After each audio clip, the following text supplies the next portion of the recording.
Tenemos el esqueleto axial, que es la parte del cráneo, las vértebras lumbares, las costillas y el esternón. El esqueleto apendicular, que es todos los miembros delanteros, los miembros posteriores, y el esqueleto visceral, que comprende la parte de la víscera, como el os apendis.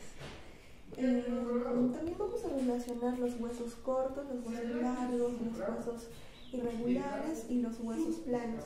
En los huesos planos encontramos el escápula o el omóplato, los huesos largos como el radio o el fémur, los huesos cortos como las falanges y los huesos irregulares como las vértebras cervicales.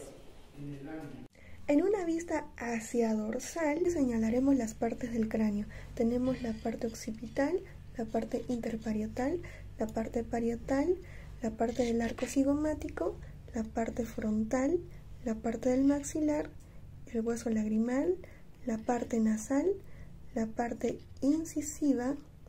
Tenemos el proceso cigomático del hueso frontal, tenemos el proceso frontal del hueso cigomático, también tenemos el proceso cigomático del hueso temporal y sus agujeros infraorbitarios. En una vista hacia ventral tenemos la parte occipital, la parte temporal, la parte cigomática, la parte basiesfenoides,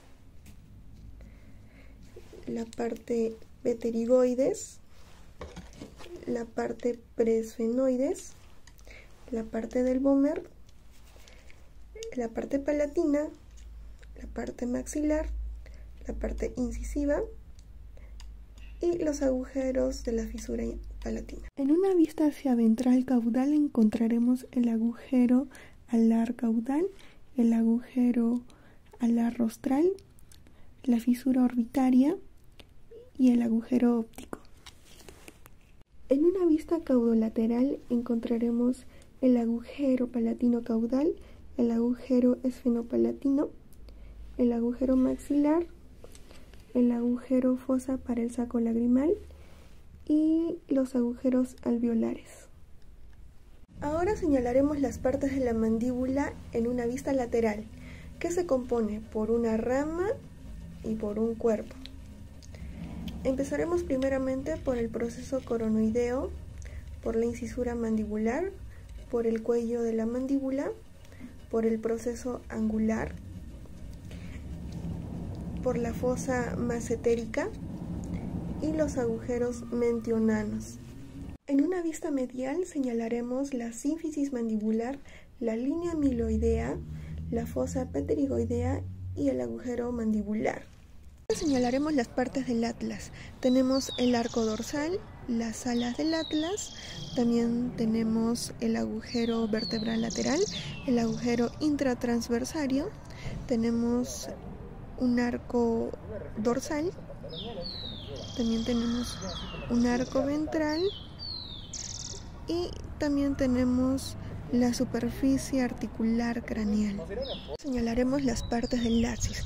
Tenemos una apófisis articular caudal, tenemos una apófisis espinosa, tenemos una apófisis odontoides, también tenemos una apófisis transversal, también tenemos una parte de la superficie articular craneal, tenemos el cuerpo vertebral, la fosa vertebral y los agujeros transversales. Señalaremos la parte de la escápula. Tenemos una escápula de vista lateral, en la cual se conforma por bordes como el borde caudal, el borde dorsal y el borde craneal. En la parte del medio encontramos una espina. En el lado derecho tenemos a la fosa supraescapular, al lado izquierdo tenemos a la fosa infraescapular. En la parte hacia ventral tenemos el acromion, también tenemos las encisuras escapulares, una fosa glenoidea, un tubérculo supraglenoideo, un tubérculo infraglenoideo. En la vista medial encontraremos un ángulo dorsocaudal, la fosa subescapular, el ángulo dorsocraneal, una encisura escapular, encontraremos también el ventrículo articular. Las partes de la costilla. tenemos el cuerpo de la costilla, la cabeza de la costilla, el cuello de la costilla, el tubérculo de la costilla, el surco costal, tenemos el borde caudal, el borde craneal, una superficie medial y tenemos el extremo external. Señalaremos las partes del radio.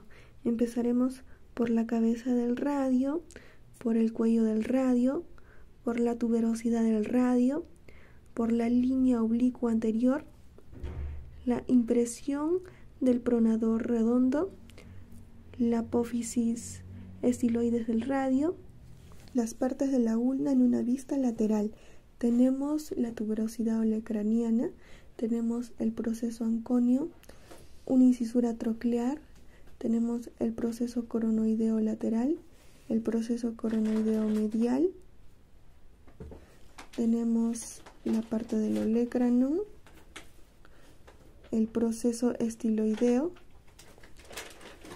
y olecranon. Ahora señalaremos las partes del húmero. Tenemos una cabeza humeral, un cuello humeral, un tubérculo mayor, una tuberosidad deltoidea, tenemos un epicóndilo lateral, una cresta supracondilar lateral, una fosa olecraniana y todo un cóndilo humeral.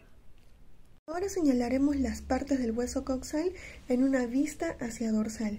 Tenemos la superficie auricular, tenemos la cresta ilíaca, una línea arqueada, tenemos el tubérculo púbico, la sínfisis pélvica, el acetábulo, tenemos el foramen obturador, el arco isquiático y la tuberosidad isquiática.